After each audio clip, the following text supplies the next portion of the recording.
It's going to be. I want your name and your badge number. You know what? Put him in jail for resisting. Thank you for stopping by. Today we're going to discuss two incompetent deputies from Columbia County, Florida, which arrested a legally blind man with a walking stick. One of the reasons why this is particularly egregious to me is because my father was blind from diabetes. I've been carrying a gun as a concealed weapon holder for over 20 years now, and I've been around guns for over 40 years throughout my life. So for an officer to claim that she mistaken a walking stick for a gun is simply outrageous. And I would question who's really blind in this situation.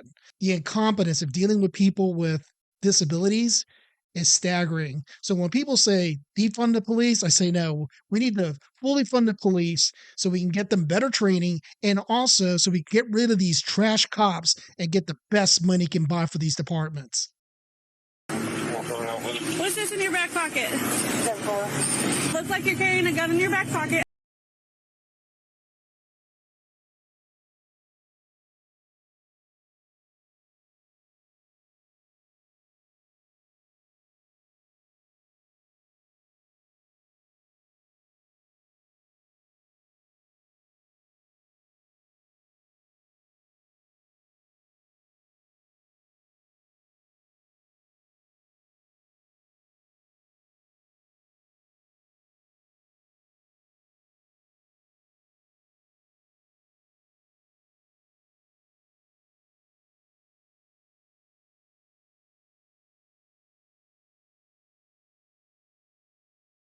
I saw you walking it. It's a navigational age. What's the problem? You a tyrant?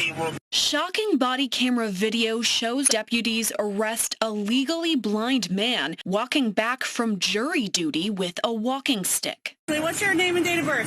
I don't have to give that unless Yes, I'm sir. good. I was investigating. You have reasonable. Do you want me to put you in handcuffs right now? Yes, sir, I do. It happened on October 31st in Columbia County, Florida. Body camera video shows deputies interacting with 61-year-old James Hodges, who was carrying a walking stick in his back pocket. According to the video, responding deputies at first believed it was a gun.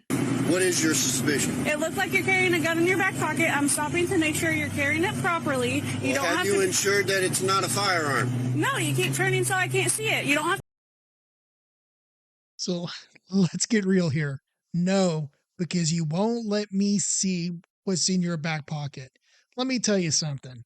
You have a death wish, have a cop think that you have a weapon in your back pocket and you immediately go and pull what's in your back pocket out, you're going to get shot. If she had any inclination that that was truly a weapon, the first thing she would have done is either stuff his draw by charging at him to avoid him from pulling whatever was in his back pocket out, or she was going to step back and shoot him 3 times in the chest. The fact that she did not even react, move, her camera didn't even flinch, the fact that she didn't even change her tone and tenor, she wasn't even scared, proves without question in my mind that this stop was absolute crap. No, you keep turning so I can't see it. You don't have. Yeah, right. You really thought that was a gun. Give me a break. Be a to me. Well, you're being one to me. Video shows Hodges refusing to give out his name, date of birth, or ID card. He then calls for the responding deputy's supervisor. No, sir, I'm doing my job. Am I detained? Yeah, you are. What's your name and date of birth? It does not matter. Yes, sir, it does. Do you have a crime? Would you like me Call to your put you in? supervisor, He's right please. here. The supervising deputy again asks for Hodges' ID, but he refuses. What'd she stop you for? For a walking stick. So, And it could look like a weapon. She asked you to present it, okay? Now she's asking me for ID. Okay. I don't need the ID unless there's reasonable articulated suspicion that I have committed a crime and committing a crime or about to do a crime. Sir, and her suspicion was that you were armed, okay? And she's asking you for your ID. Well, now she has verified that I am not armed. Okay. So there is no You got problem. your ID or not? Now, how hard would it have been for this supervisor to come in and go, you know what? We've done our investigation. It's obviously this was a mistake, and apologize and move on. But no, there's just too many officers out there that their egos get in the way. They got to protect their partners, and they feel like they can violate people's civil rights rather than you just say, hey, you made a mistake, and just move on. You have my ID, but you don't need it. After that, Hodges is handcuffed.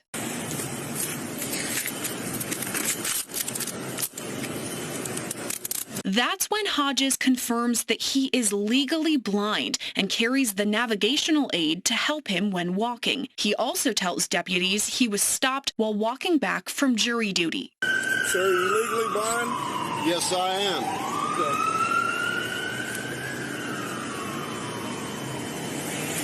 I had to walk up here in the dark for jury duty, which was canceled. Why aren't you using your stick? Well, why aren't you using your stick? Well, Bubba, you need better training. You need to understand how to work with people with disabilities, and you need to understand that not all people have the same disabilities in the same way. It's not about what you think a blind person should be.